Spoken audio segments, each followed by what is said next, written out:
7। তারপর দিন 2 কেটে গেল। ওরা ক্রমশ গভীর থেকে গভীরতর জঙ্গলের মধ্যে প্রবেশ করলে। পথ কোথাও সমতল নয়, কেবল চড়াই আর উতরাই, মাঝে মাঝে কর্কশ ও দীর্ঘ টুস্ক ঘাসের বন। জল প্রায় দুষ্প্রাপ্য। ঝর্ণা একটা আধটা যদিও বা দেখা যায়, আলভারেজ তার জল ছুঁতেও দেয় না। দিব্যি স্ফটিকের মতো নির্মল জল পড়ছে ঝর্ণা বেয়ে, সুশীতল ও লোভনীয়।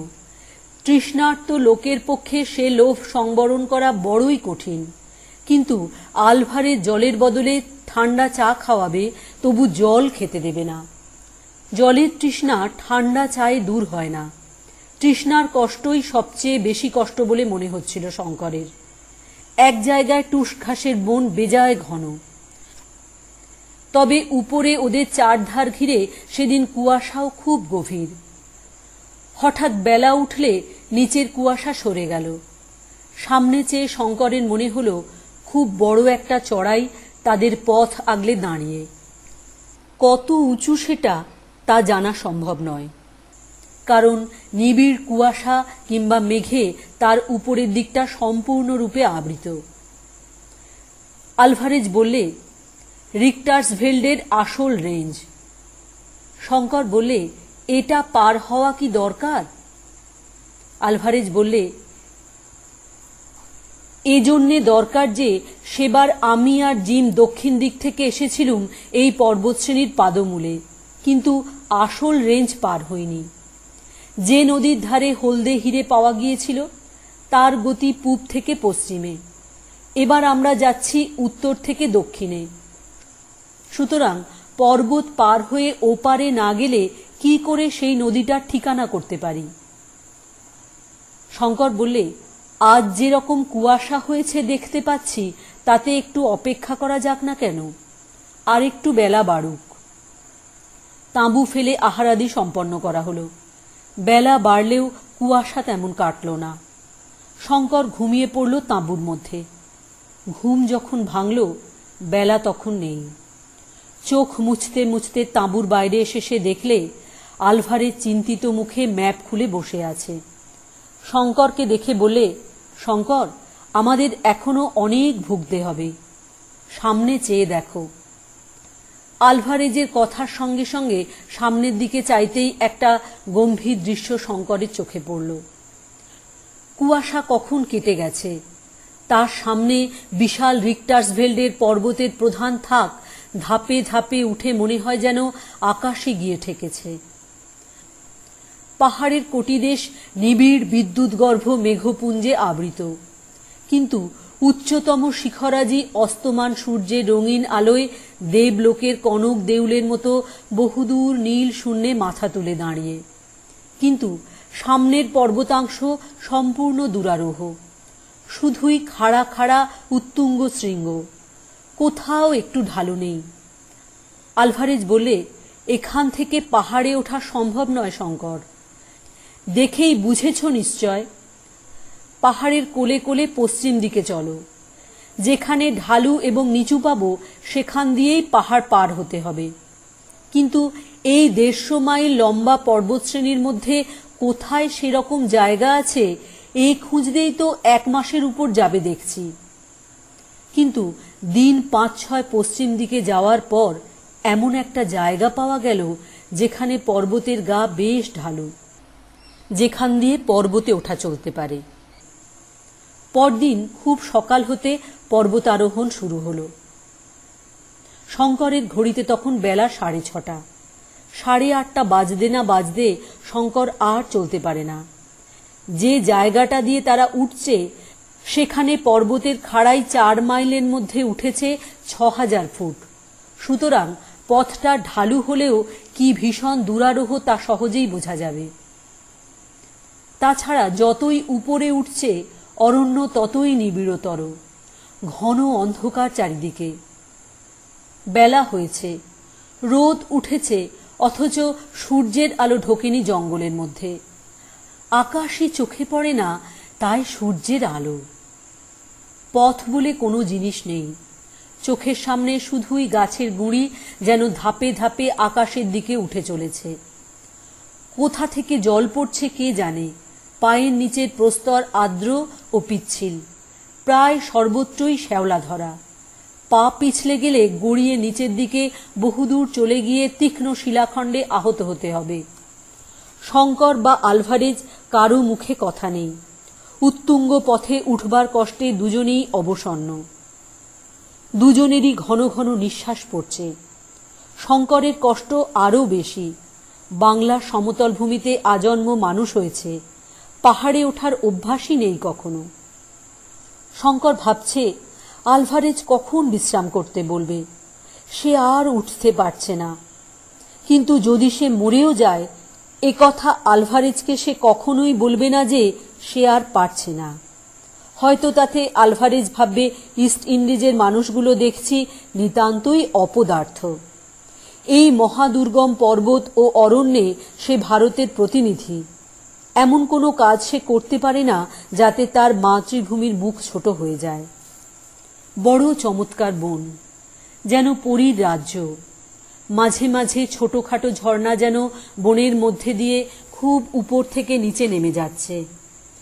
গাছের ডালে ডালে নানা রঙের টিয়া পাখি চোখ ঝলসে দিয়ে উড়ে বেড়াচ্ছে। বড় বড় ঘাসের মাথায় সাদা সাদা ফুল, অর্কিডের ফুল ঝুলছে গাছের ডালের গায়ে, গুঁড়ির গায়ে। হঠাৎ শঙ্করের চোখ পড়ল গাছের ডালে মাঝে মাঝে লম্বা দাড়ি গোঁফওয়ালা বালখিল্য মুনিদের মতো ও কারা বসে রয়েছে। তারা সবাই চুপচাপ বসে, মুনি জনচিত গাম্ভীর্যে ভরা। ব্যাপার কি? আলভারেজ বললে, ও কলবাস জাতীয় মাদি বাঁদর। পুরুষ জাতীয় কলবাস বাঁদরের দাড়ি গোঁফ নেই। স্ত্রী জাতীয় কলবাস বাঁদরের হাতখানেক লম্বা দাড়ি গোঁফ গজায় এবং তারা বড় গম্ভীর। দেখেই বুঝতে পারছ। ওদের কাণ্ড দেখে শঙ্কর হেসেই খুন। পায়ের তলায় মাটিও নেই, পাথরও নেই, তার বদলে আছে শুধু পাতা পচা ও শুকনো গাছের গুঁড়ির স্তূপ। এইসব বনে শতাব্দীর পর শতাব্দী ধরে পাতার রাশি ঝরছে, পচে যাচ্ছে, তার উপরে শ্যাওলা পুরু হয়ে উঠছে, ছাতা গজাচ্ছে, তার উপরে আবার নতুন ঝরা পাতার রাশি, আবার পড়ছে গাছের ডালপালা, গুঁড়ি। জায়গায় জায়গায় ৬০-৭০ ফুট গভীর হয়ে জমে রয়েছে এই পাতার স্তূপ। আলভারেজ ওকে শিখিয়ে দিলে এই সব জায়গায় খুব সাবধানে পা ফেলে চলতে হবে। এমন জায়গা আছে যেখানে মানুষ চলতে চলতে ওই ঝরা পাতার রাশির মধ্যে ভুস করে ঢুকে ডুবে যেতে পারে, যেমন অতর্কিতে পথ চলতে চলতে পুরনো কুয়োর মধ্যে পড়ে যায়।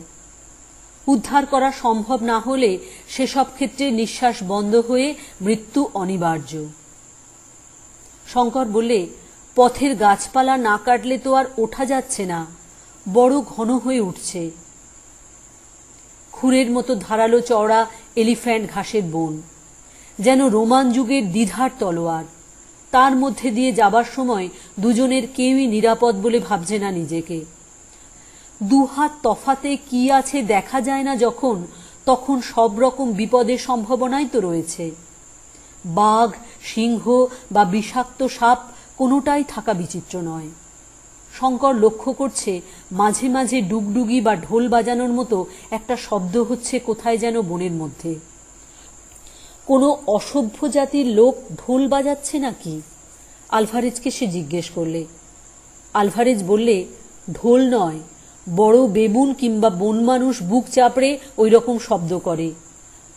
মানুষ এখানে কোথা থেকে আসবে? শঙ্কর বললে, তুমি যে বলেছিলে এ বনে গরিলা নেই। গরিলা সম্ভবত নেই।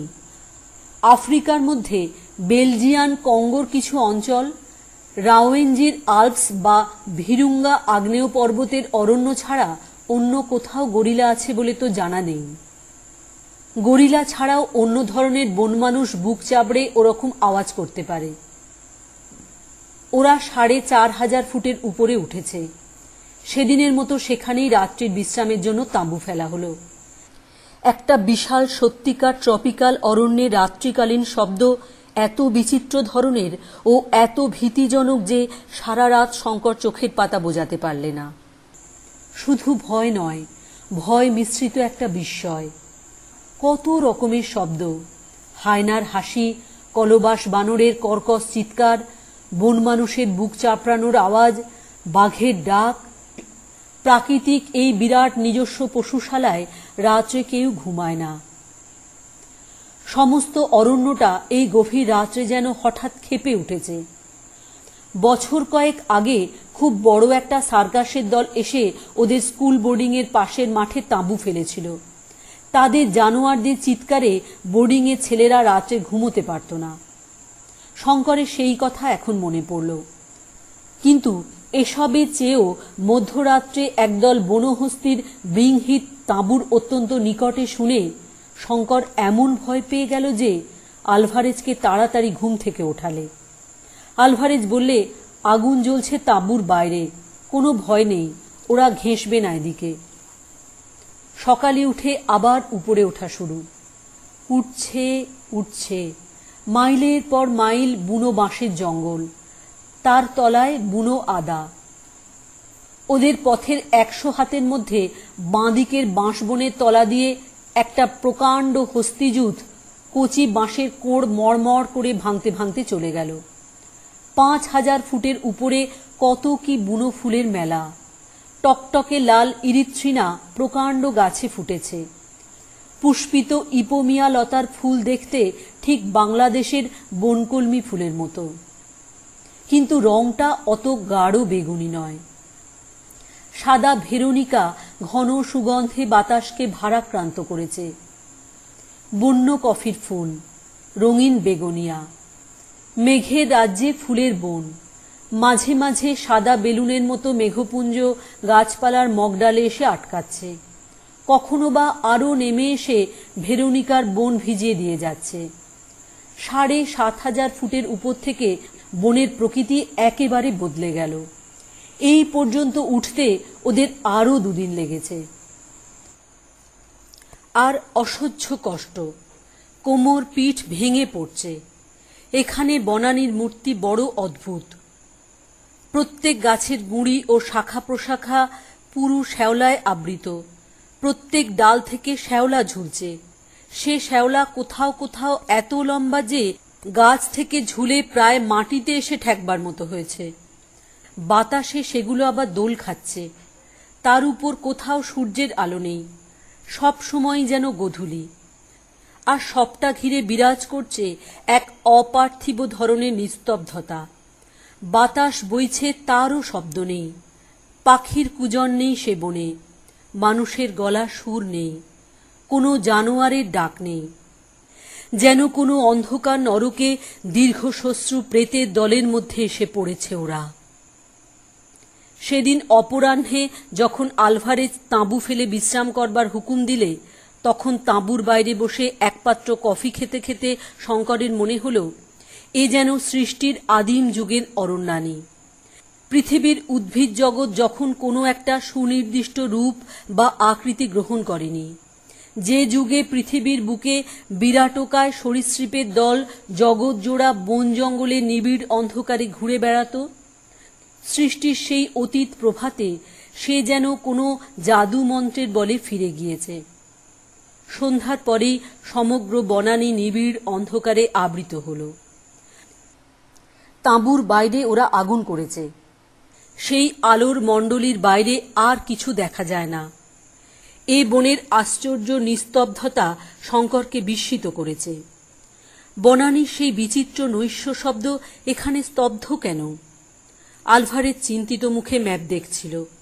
বললে, শোনো শঙ্কর, একটা কথা ভাবছি। 8000 ফুট উঠলাম, কিন্তু এখনো পর্বতের সেই খাঁজটা পেলাম না যেটা দিয়ে আমরা রেঞ্জ পার হয়ে ওপারে যাব। আর কত ওপরে উঠব? যদি ধরো এই অংশে স্যাডেলটা নাই থাকে। শঙ্করের মনেও খটকা যে না জেগেছে তা নয়। সে আজই ওঠবার সময় মাঝে মাঝে ফিল্ড গ্লাস দিয়ে উপরের দিকে দেখবার চেষ্টা করেছে, কিন্তু ঘন মেঘে বা কুয়াশায় উপরের দিকটা সর্বদাই আবৃত থাকায় তার চেষ্টা ব্যর্থ হয়েছে। সত্যি তো, তারা কত উঠবে আর?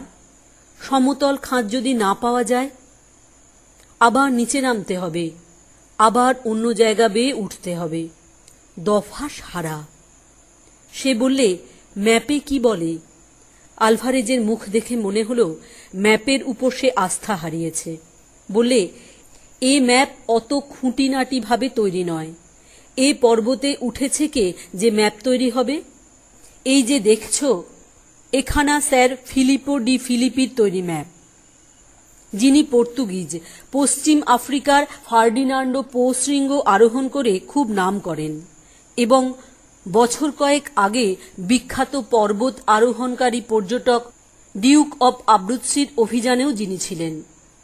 কিন্তু রিখটার্সভেল্ড তিনি ওঠেননি। এ ম্যাপে পাহাড়ের যে কন্টুর ছবি আঁকা আছে তা খুব নিখুঁত বলে মনে তো হয় না। ঠিক বুঝছি নে। হঠাৎ শঙ্কর বলে উঠল, ও কি? তাঁবুর বাইরে প্রথমে একটা অস্পষ্ট আওয়াজ এবং পরক্ষণেই একটা কষ্টকর কাশি শব্দ পাওয়া গেল, যেন থাইসিসের রোগী খুব কষ্টে কাতরভাবে কাশছে। একবার, দুবার, তারপরই শব্দটা থেমে গেল। কিন্তু সেটা মানুষের গলার শব্দ নয়, শুনবা মাত্রই শঙ্করের সে কথা মনে হল। রাইফেল নিয়ে সে ব্যস্তভাবে তাঁবুর বার হতে যাচ্ছে। আলভারেজ তাড়াতাড়ি উঠে ওর হাত ধরে বসিয়ে দিলে। শঙ্কর আশ্চর্য হয়ে বললে, কেন, কিসের শব্দ ওটা? বলে আলভারেজের দিকে চাইতেই বিস্ময়ের সঙ্গে লক্ষ্য করলে তার মুখ বিবর্ণ হয়ে গিয়েছে। শব্দটা শুনেই কি? সঙ্গে সঙ্গে তাঁবুর অগ্নিকুণ্ডের মণ্ডলীর বাইরে নিবিড় অন্ধকারে একটা ভারী অথচ লঘুপথ জীব যেন বন জঙ্গলের মধ্যে দিয়ে চলে যাচ্ছে বেশ মনে হল। দুজনেই খানিকটা চুপচাপ।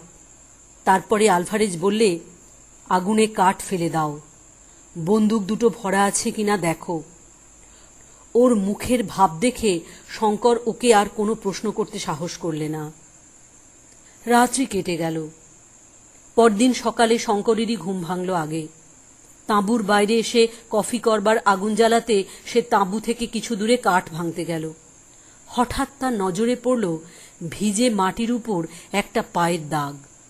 লম্বায় 11 ইঞ্চির কম নয়, কিন্তু পায়ে 3টে মাত্র আঙুল। 3 আঙুলের দাগ বেশ স্পষ্ট। পায়ের দাগ ধরে সে এগিয়ে গেল। আরও অনেকগুলো সেই পায়ের দাগ আছে, সবগুলোতেই সেই 3 আঙুল। শঙ্করের মনে পড়ল ইউগান্ডার স্টেশন ঘরে আলভারেজের মুখে শোনা জিম কার্টারের মৃত্যু কাহিনী। গুহার মুখের বালির উপর সেই অজ্ঞাত হিংস্র জানোয়ারের 3 আঙুলওয়ালা পায়ের দাগ। কাফির গ্রামের সেই সর্দারের মুখে শোনা গল্প। কাল রাত্রে আলভারেজের বিবর্ণ মুখও সঙ্গে সঙ্গে মনে পড়ল।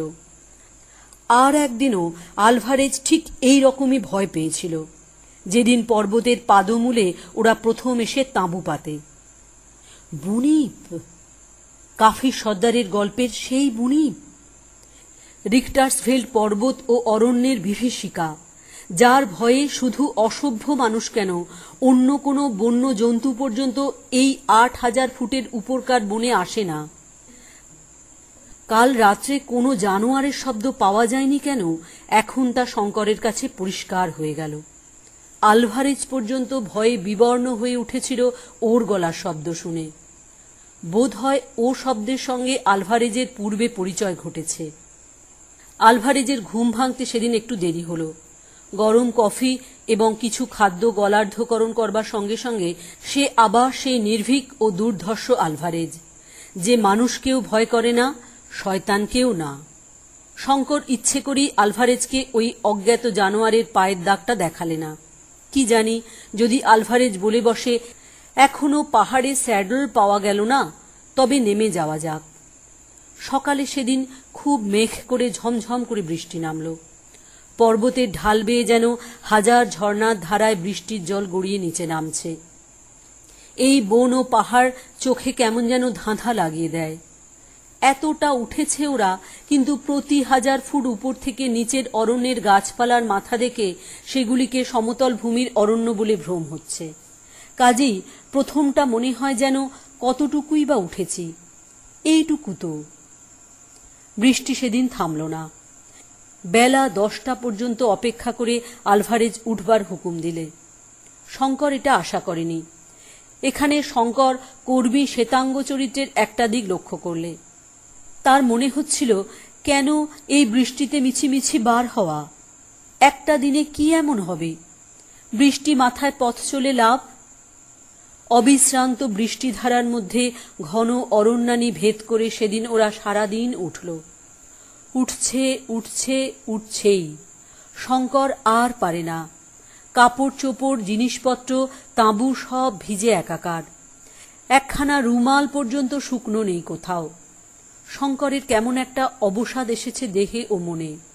সন্ধ্যার দিকে যখন সমগ্র পর্বত ও অরণ্য মেঘের অন্ধকারে ও সন্ধ্যার অন্ধকারে একাকার হয়ে ভীম দর্শন ও গম্ভীর হয়ে উঠল, তখন ওর মনে হল, এই অজানা দেশে অজানা পর্বতের মাথায় ভয়ানক হিংস্র জন্তু সংকুল বনের মধ্যে দিয়ে বৃষ্টিমুখর সন্ধ্যায় কোন অনির্দিষ্ট হিরক্ষণী বা তার চেয়েও অজানা মৃত্যুর অভিমুখে চলেছে সে কোথায়?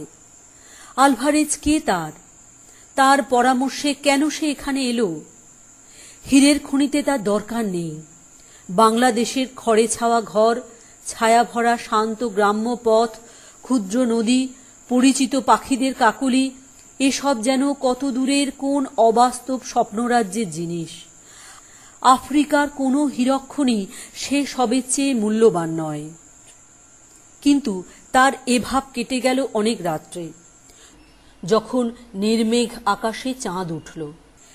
সে অপার্থিব জ্যোৎস্নাময় রাত্রের বর্ণনা নেই। শঙ্কর আর পৃথিবীতে নেই।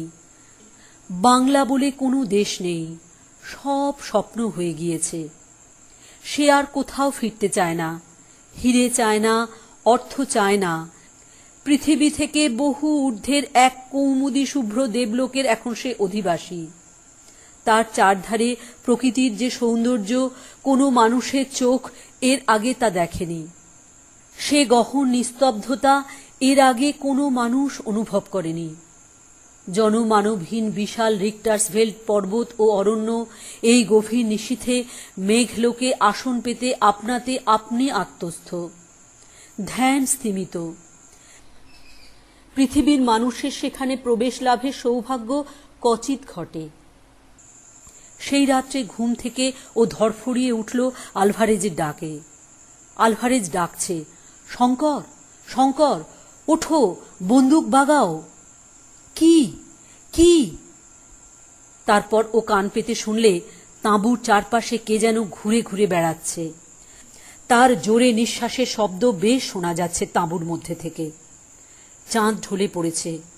তাঁবুর বাইরে অন্ধকারই বেশি। জ্যোৎস্নাটুকু গাছের মগডালে উঠে গিয়েছে। কিছুই দেখা যাচ্ছে না। তাঁবুর দরজার মুখে আগুন তখনও একটু একটু জ্বলছে, কিন্তু তার আলোর বৃত্ত যেমন ছোট, আলোর জ্যোতিও ততোধিক ক্ষীণ। তাতে দেখবার সাহায্য কিছুই হয় না। হুড়মুড় করে একটা শব্দ হলো। গাছপালা ভেঙে একটা ভারী জানোয়ার হঠাৎ ছুটে পালালো যেন। তাঁবুর সকলে সজাগ হয়ে উঠেছে। এখন আর অতর্কিতে শিকারের সুবিধে হবে না। বাইরে জানোয়ারটা তা বুঝতে পেরেছে।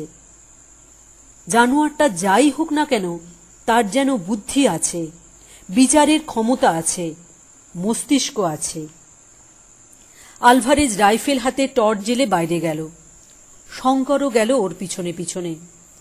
টর্চের আলোয় দেখা গেল তাঁবুর উত্তর পূর্ব কোণে জঙ্গলে চারা গাছপালার উপর দিয়ে যেন একটা ভারী স্টিম রোলার চলে গিয়েছে।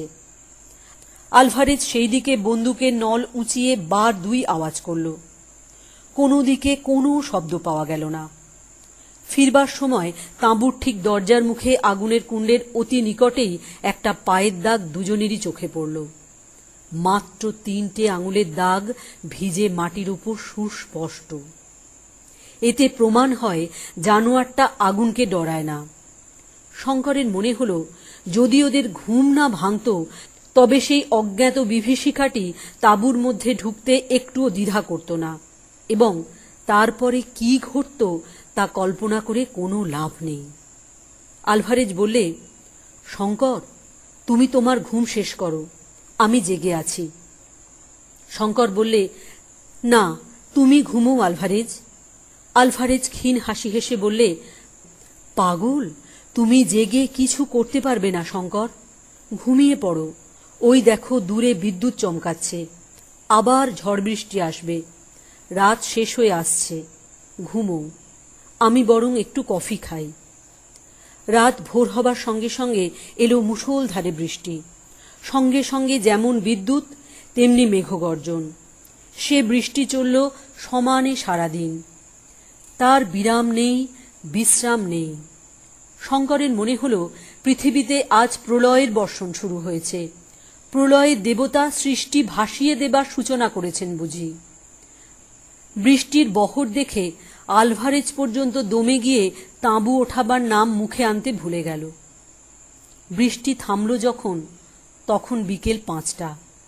বোধহয় বৃষ্টি না থামলেই ভালো ছিল, কারণ অমনি আলভারেজ চলা শুরু করবার হুকুম দিলে। বাঙালি ছেলে স্বভাবতই মনে হয় এখন অবেলায় যাওয়া কেন, এত কি সময় বয়ে যাচ্ছে।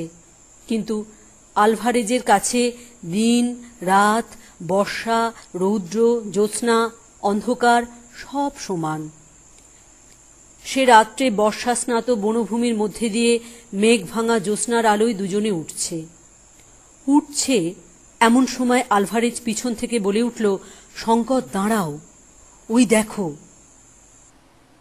আলভারেজ ফিল্ড গ্লাস দিয়ে ফুটফুটে জ্যোৎস্না লোকে বাঁ পাশের পর্বত শিখরের দিকে চেয়ে দেখছে। শঙ্কর ওর হাত থেকে গ্লাসটা নিয়ে সেদিকে দৃষ্টি নিবদ্ধ করলে। হ্যাঁ, সমতল খাঁজটা পাওয়া গিয়েছে। বেশি দূরেও নয়, মাইল 2 মধ্যে বাঁদিক ঘেঁষে। আলভারেজ হাসি মুখে বললে, দেখেছ স্যাডেলটা? থামবার দরকার নেই, চলো আজ রাত্রেই স্যাডেলের ওপর পৌঁছে তাঁবু ফেলব। শঙ্কর আর সত্যিই পারছে না। এই দুর্ধর্ষ পর্তুগিজটার সঙ্গে হীরের সন্ধানে এসে সে কি ঝকমারি না করেছে। শঙ্কর জানে অভিযানে নিয়মানুযায়ী দলপতির হুকুমের উপর কোনো কথা বলতে নেই। এখানে আলভারেজই দলপতি, তার আদেশ অমান্য করা চলবে না। কোথাও আইনে লিপিবদ্ধ না থাকলেও পৃথিবীর ইতিহাসের বড় বড় অভিযানে সবাই এই নিয়ম মেনে চলে, সেও মানবে। অবিশ্রান্ত হাঁটবার পরে সূর্যোদয়ের সঙ্গে সঙ্গে ওরা এসে স্যাডেলে যখন উঠল, শঙ্করের তখন আর এক পাও চলবার শক্তি নেই। স্যাডেলটার বিস্তৃতি 3 মাইলের কম নয়। কখনো বা 200 ফুট খাড়া উঠেছে, কখনো বা 400-500 ফুট নেমে গিয়েছে 1 মাইলের মধ্যে। সুতরাং বেশ দূরারোহ। যতটুকু সমতল ততটুকু শুধুই বড় বড় বনস্পতির জঙ্গল। ইরিথ্রিনা, পিনসিয়ানা, রিঠা গাছ, বাঁশ বা বন্য আদা, বিচিত্র বর্ণের অর্কিডের ফুল ডালে ডালে, বেবুন ও কলবাস বাঁদর সর্বত্র। আরও 2 দিন ধরে ক্রমাগত নামতে নামতে রিক্টাসভেল পর্বতের আসল রেঞ্জের ওপারের উপত্যকায় গিয়ে ওরা পদার্পণ করল। শঙ্করের মনে হল এদিকে জঙ্গল যেন আরও বেশি দুর্ভেদ্য ও বিচিত্র। আটলান্টিক মহাসাগরের দিক থেকে সমুদ্রবাষ্প উঠে কতক ধাক্কা খায় পশ্চিম আফ্রিকার ক্যামেরুন পর্বতে, বাকিটা আটকায় বিশাল রিক্টাসভেল্ডের দক্ষিণ সানুতে। সুতরাং বৃষ্টি এখানে হয় অজস্র, গাছপালার তেজও তেমনি। দিন 15 ধরে সেই বিরাট অরণ্যাকীর্ণ উপত্যকার সর্বত্র দুজনে মিলে খুঁজেও আলভারেজ বর্ণিত পাহাড়ি নদীর কোনো ঠিকানা বার করতে পারলে না। ছোটখাটো ঝর্ণা 2-1টা উপত্যকার উপর দিয়ে বইছে বটে, কিন্তু আলভারেজ কেবলই ঘাড় নাড়ে আর বলে, এসব নয়। শঙ্কর বলে, তোমার ম্যাপ দেখো না ভালো করে। কিন্তু এখন দেখা যাচ্ছে যে আলভারেজের ম্যাপের কোনো নিশ্চয়তা নেই। আলভারেজ বলে, ম্যাপ কি হবে? আমার মনে গভীরভাবে আঁকা আছে সে নদী ও সে উপত্যকার ছবি। সে একবার দেখতে পেলেই তখনই চিনে নেব, এ সে জায়গাই নয়, এ উপত্যকা সে উপত্যকাই নয়। নিরুপায়, খোঁজ তবে। 1 মাস কেটে গেল। পশ্চিম আফ্রিকায় বর্ষা নামল মার্চ মাসের প্রথমে। সে কি ভয়ানক বর্ষা! শঙ্কর তার কিছু নমুনা পেয়ে এসেছে রিক্টার্সভিল্ড পার হবার সময়ে। উপত্যকা ভেসে গেল পাহাড় থেকে নামা বড় বড় পার্বত্য ঝর্ণার জলধারায়। তাঁবু ফেলবার স্থান নেই। এক রাত্রে হঠাৎ অতি বর্ষণের ফলে ওদের তাঁবুর সামনে একটা নিরীহ ক্ষীণকায় ঝর্ণাধারা ভীম মূর্তি ধারণ করে তাঁবু শুদ্ধ ওদের ভাসিয়ে নিয়ে যাবার জোগাড় করেছিল। আলভারেজের সজাগ ঘুমের জন্যে সে যাত্রা বিপদ কেটে গেল। কিন্তু দিন যায় তো ক্ষণ যায় না। শঙ্কর একদিন ঘোর বিপদে পড়ল জঙ্গলের মধ্যে। সে বিপদটাও বড় অদ্ভুত ধরনের। সেদিন আলভারেজ তাঁবুতে তার নিজের রাইফেল পরিষ্কার করছিল। সেটা শেষ করে রান্না করবে কথা ছিল। শঙ্কর রাইফেল হাতে বনের মধ্যে শিকারের সন্ধানে বার হয়েছে। আলভারেজ বলে দিয়েছে তাকে এ বনে খুব সাবধানে চলাফেরা করতে, আর বন্দুকের ম্যাগাজিনে সব সময় যেন কার্টিজ ভরা থাকে। আর একটা মূল্যবান উপদেশ দিয়েছে, সেটা এই, বনের মধ্যে বেড়াবার সময় হাতে কবজিতে কম্পাস সর্বদা বেঁধে নিয়ে বেড়াবে, এবং যে পথ দিয়ে যাবে পথের ধারে গাছপালায় কোনো চিহ্ন রেখে যাবে, যাতে ফিরবার সময় সেই সব চিহ্ন ধরে আবার ঠিক ফিরতে পারো, নতুবা বিপদ অবশ্যম্ভাবী। সেদিন শঙ্কর স্প্রিংবক হরিণের সন্ধানে গভীর বনে চলে গিয়েছে। সকালে বেরিয়েছিল। ঘুরে ঘুরে বড় ক্লান্ত হয়ে পড়ে এক জায়গায় একটা বড় গাছের তলায় সে একটু বিশ্রামের জন্য বসল। সেখানটাতে চারধারেই বৃহৎ বৃহৎ বনস্পতির মেলা, আর সব গাছেই গুঁড়ি ও ডালপালা বেয়ে এক প্রকারের বড় বড় লতা উঠে তাদের ছোট ছোট পাতা দিয়ে এমন নিবিড়ভাবে আষ্টে পৃষ্ঠে গাছগুলোকে জড়িয়েছে যে গুঁড়ির আসল রং দেখা যাচ্ছে না। কাছেই একটা ছোট জলার ধারে ঝাড়ে ঝাড়ে মারি পোষা লিলি ফুটে রয়েছে। খানিকটা সেখানে বসবার পরে শঙ্করের মনে হলো তার কি একটা অস্বস্তি হচ্ছে। কি ধরনের অস্বস্তি তা সে কিছু বুঝতে পারলে না। অথচ জায়গাটা ছেড়ে উঠে যাবারও ইচ্ছে তার হলো না। সে ক্লান্তও বটে, আর জায়গাটা বেশ আরামেরও বটে। কিন্তু এ তার কি হলো? তার সমস্ত শরীরে এত অবসাদ এলো কোথা থেকে? ম্যালেরিয়া জ্বরে ধরল নাকি? অবসাদটা কাটাবার জন্যে সে পকেট হাতড়ে একটা চুরুট বার করে ধরালে। কিসের একটা মিষ্টি মিষ্টি সুগন্ধ বাতাসে। শঙ্করের বেশ লাগছে গন্ধটা। একটু পরে দেশলাইটা মাটি থেকে কুড়িয়ে পকেটে রাখতে গিয়ে মনে হলো হাতটা যেন তার নিজের নয়, যেন অন্য কারো হাত। তার মনের ইচ্ছে সে হাত নড়ে না। ক্রমেই তার সর্বশরীর যেন বেশ একটা আরামদায়ক অবসাদে অবশ হয়ে পড়তে চাইল। কি হবে আর বৃথা ভ্রমণে, আলেয়ার পিছু পিছু বৃথা ছুটে? এই রকম বনের ঘন ছায়ায় নিভৃত লতাবিতানে অলস স্বপ্নে জীবনটা কাটিয়ে দেওয়ার চেয়ে সুখ আর কি আছে? একবার তার মনে হলো এই বেলা উঠে তাঁবুতে যাওয়া যাক, নতুবা তার কোনো একটা বিপদ ঘটবে যেন। একবার সে উঠবার চেষ্টাও করতে গেল, কিন্তু পরক্ষণেই তার দেহ মনব্যাপী অবসাদের জয় হল। অবসাদ নয়, যেন একটা মৃদু মধুর নেশার আনন্দ। সমস্ত জগৎ তার কাছে তুচ্ছ। সে নেশাটাই তার সারা দেহ অবশ করে আনছে ক্রমশ। শঙ্কর গাছের শিকড়ে মাথা দিয়ে ভালো করেই শুয়ে পড়ল। বড় বড় কটনউড গাছের শাখায় আলো ছায়া রেখা বড় অস্পষ্ট। কাছেই কোথাও বুনো পেঁচার ডাক অনেকক্ষণ থেকে শোনা যাচ্ছিল। ক্রমে যেন তা ক্ষীণ হতে ক্ষীণতর হয়ে আসছে। তারপরে কি হলো শঙ্কর কিছু জানে না। আলভারেজ যখন বহু অনুসন্ধানের পর ওর অচৈতন্য দেহটা কটনউড জঙ্গলের ছায়ায় আবিষ্কার করলে, তখন বেলা বেশি নেই। প্রথমটা আলভারেজ ভাবলে এ নিশ্চয় সর্পাঘাত, কিন্তু দেহটা পরীক্ষা করে সর্পাঘাতের কোনো লক্ষণ দেখা গেল না।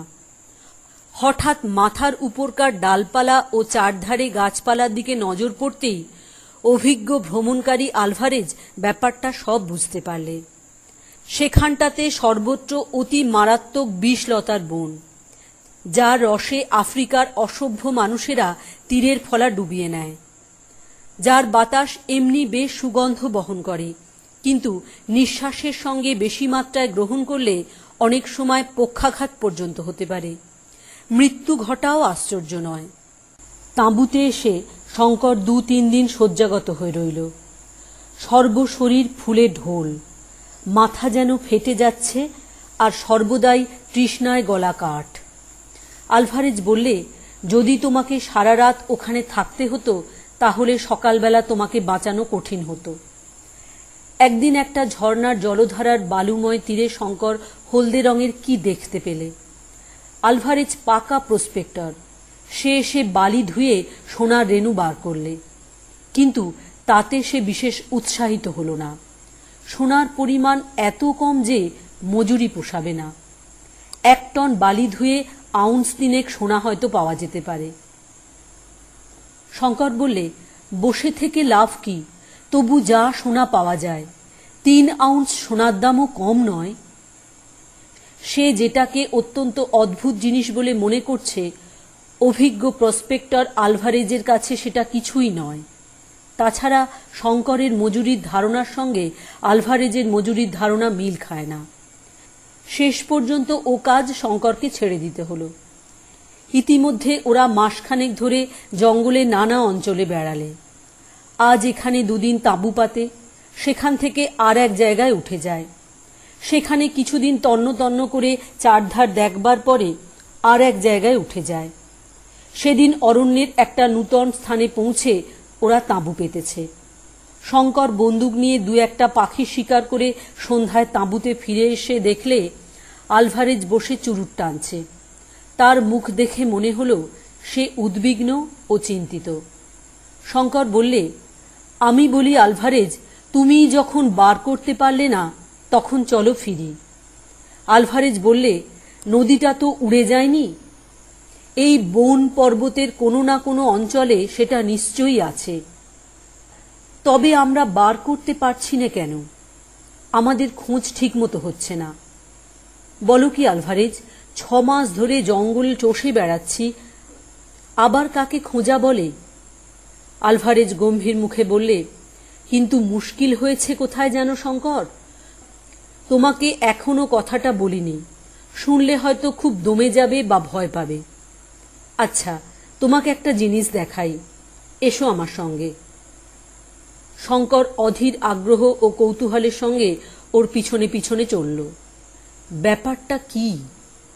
আলভারেজ একটু দূরে গিয়ে একটা বড় গাছের তলায় দাঁড়িয়ে বললে, শঙ্কর, আমরা আজই এখানে এসে তাঁবু পেতেছি, ঠিক তো? শঙ্কর অবাক হয়ে বললে, এ কথার মানে কি? আজই তো এখানে এসেছি, না আবার কবে এসেছি? আচ্ছা, ওই গাছের গুঁড়ির কাছে সরে এসে দেখো তো। শঙ্কর এগিয়ে গিয়ে দেখলে গুঁড়ির নরম ছাল ছুরি দিয়ে খুদেকে DA লিখে রেখেছে, কিন্তু লেখাটা টাটকা নয়, অন্তত মাসখানেকের পুরনো। শঙ্কর ব্যাপারটা কিছু বুঝতে পারলে না। আলভারেজের মুখের দিকে চেয়ে রইল। আলভারেজ বললে, বুঝতে পারলে না?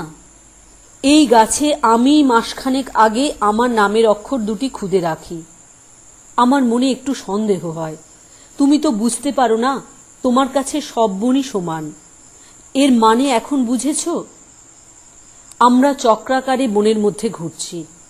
এসব জায়গায় যখন এরকম হয় তখন তা থেকে উদ্ধার পাওয়া বেজায় শক্ত।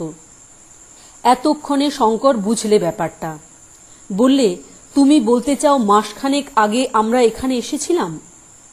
ঠিক তাই। বড় অরণ্যে বা মরুভূমিতে এই বিপদ ঘটে। একে বলে ডেথ সার্কেল। আমার মনে মাসখানেক আগে প্রথম সন্দেহ হয় যে হয়তো আমরা ডেথ সার্কেলে পড়েছি। সেটা পরীক্ষা করে দেখবার জন্যেই গাছের ছালে ওই অক্ষর 2টি খুদে রাখি। আজ বনের মধ্যে বেড়াতে গিয়ে হঠাৎ চোখে পড়ল। শঙ্কর বললে, আমাদের কম্পাসের কি হলো? কম্পাস থাকতে দিক ভুল হচ্ছে কিভাবে রোজ রোজ? আলভারেজ বললে, আমার মনে হয় কম্পাস খারাপ হয়ে গিয়েছে। রিক্টার্সভেল্ট পার হবার সময় সেই যে ভয়ানক ঝড় ও বিদ্যুৎ হয়, তাতেই কিভাবে ওর চৌম্বক শক্তি নষ্ট হয়ে গিয়েছে। তাহলে আমাদের কম্পাস এখন অকেজো? আমার তাই ধারণা। শঙ্কর দেখলে অবস্থা নিতান্ত মন্দ নয়। ম্যাপ ভুল, কম্পাস অকেজো, তার উপর ওরা পড়েছে এক ভীষণ দুর্গম গহনারণ্যের মাঝে বিষম মরণ ঘূর্ণিতে। জনমানুষ নেই, খাবার নেই, জলও নেই বললেই হয়, কারণ যেখানকার সেখানকার জল যখন পানের উপযুক্ত নয়। থাকার মধ্যে আছে এক ভীষণ অজ্ঞাত মৃত্যুর ভয়। জিম কার্টার এই অভিশপ্ত অরণ্যানীর মধ্যে রত্নের লোভে সে প্রাণ দিয়েছিল। এখানে কারো মঙ্গল হবে বলে মনে হয় না। আলভারেজ কিন্তু দমে যাবার পাত্রই নয়। সে দিনের পর দিন চলল বনের মধ্যে দিয়ে। বনের কোনো কুলকিনারা পায় না শঙ্কর। আগে যাও বা ছিল, ঘূর্ণিপাকে তারা ঘুরছে শোনা অবধি শঙ্করের দিক সম্বন্ধে জ্ঞান একেবারে লোপ পেয়েছে। দিন তিনেক পরে ওরা একটা জায়গায় এসে উপস্থিত হল। সেখানে রিক্টার্সভেল্ডের একটি শাখা আসল পর্বতমালার সঙ্গে সমকোণ করে উত্তর দিকে লম্বালম্বি হয়ে আছে। খুব কম হলেও সেটা 4000 ফুট উঁচু। আরও পশ্চিম দিকে একটা খুব উঁচু পর্বতচূড়া ঘন মেঘের আড়ালে লুকোচুরি খেলছে। দুই পাহাড়ের মধ্যেকার উপত্যকা 3 মাইল বিস্তীর্ণ হবে এবং এই উপত্যকা খুব ঘন জঙ্গলে ভরা। বনে গাছপালায় যেন 3-4টে থাক। সকলের উপরে থাকে শুধুই পরগাছা আর শ্যাওলা। মাঝের থাকে ছোট বড় বনস্পতির ভিড়। নিচের থাকে ঝোপঝাড়, ছোট ছোট গাছ। সূর্যের আলোর বালাই নেই বনের মধ্যে। আলভারেজ বনের মধ্যে না ঢুকে বনের ধারেই তাঁবু ফেলতে বললে। সন্ধ্যার সময় ওরা কফি খেতে খেতে পরামর্শ করতে বসল যে এখন কি করা যাবে। খাবার একদম ফুরিয়েছে, চিনি অনেক দিন থেকেই নেই। সম্প্রতি দেখা যাচ্ছে আর 2-1 দিন পরে কফিও শেষ হবে।